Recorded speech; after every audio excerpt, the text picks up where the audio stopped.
to 14. 2 Kings chapter 2 verse 8 to 14. The case of Elijah and Elisha. Service. What he saw his father did, he did, because service prepares you for freedom. Learn to serve. Learn to serve. Service trains you to be under authority. Because even when you are free, you need to remain under authority. Numbers 13 verse 1. God gave specific instructions to Moses as to how they should go and spy the land. If you check 26 to 28, you will hear the testimonies of the people. But if you go to Numbers 14, you see verse 1, verse 4, and I think verse 6. The people rebelled against Moses. They said, as a matter of fact, let us look for other leaders to lead us. They never got to the promised land. But Caleb and Joshua in Numbers 14, 8 to 9. Caleb and Joshua, Numbers 14, 8 to 9. They chose to be different in their thought. They said, our God can deliver it. Because God told Moses, let them go and spy the land I will give them. God was not debating it. Service keeps you under authority. I've heard some young people say, I cannot work for anybody. I cannot work for anybody. I cannot work for anybody. I must do my own thing. I cannot work for anybody. It doesn't work that way. Even when you're your own boss, you have someone that you are subject to, that you learn from. Service keeps you undercover. Keeps you undercover.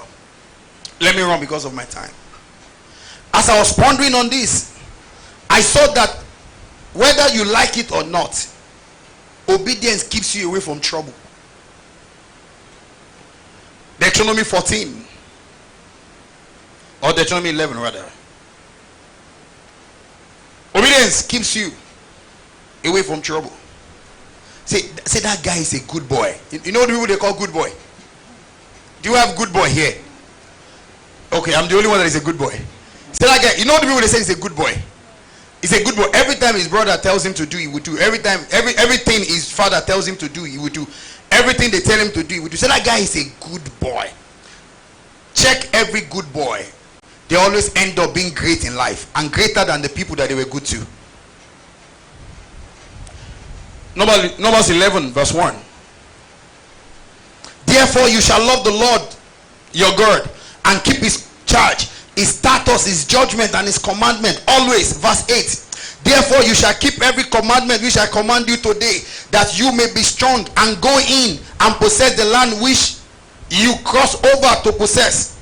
And that, verse 9, and that you may prolong your days in the land which the Lord swore to give your fathers, to them and their descendants, a land flowing with milk and honey. Verse 12. A land for which the Lord your God cares. The eyes of the Lord your God are always on it, from the beginning of the year to the very end of the year. You can only come into this land by obedience.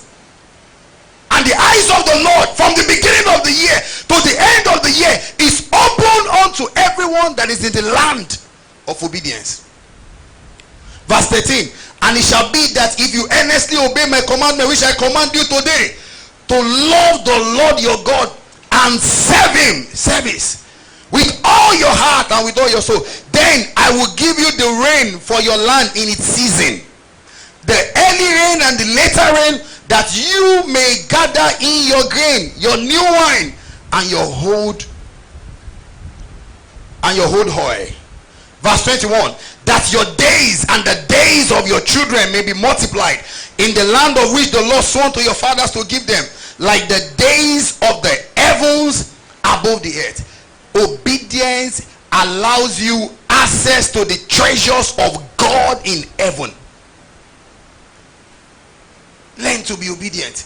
Not just to God, learn to be obedient to your parents. Someone, I think it was Sister Inka that was saying it at the first service, that even if your parents were not nice to you, you are still commanded to obey them. Let me shock you. Even if your father is a Muslim, God will honor the prayer of his mouth, because he's your father. Because God honors his word. Learn to be obedient. Learn to be obedient to your superiors in the office. Learn to be obedient in all situations. Number 4, because of my time. Sincerity in travails gives room for deliverance. Time will not permit me to read the account of Job in Job chapter 9. And if you look at all the wonderful things that Job was saying about God, that even when things